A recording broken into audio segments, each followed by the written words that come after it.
এই যে আগুন আগুন ফায়ার সার্ভিস খবর দে মধু রসমালাই। তো তরমুজ কিনতে আইছি বড় ভাইয়ের সাথে। এগুলো মধু রসমালাই দেখি বড় ভাইয়ের বাইকে কি আসে।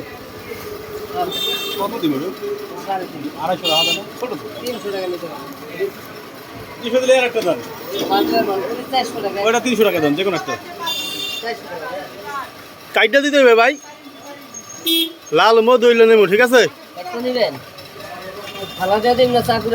চাকুড়া দিবেন, সাদা হইলে কিন্তু আপনার। এই যে বড় ভাইয়ের ভাগ্য পরীক্ষা আজকে।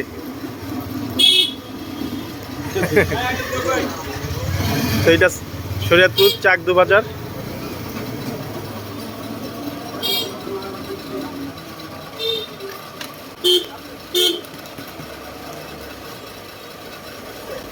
দেখি দেখি সাদা না, না না মিষ্টি হইবে, রসমালাই হইলে ভালো।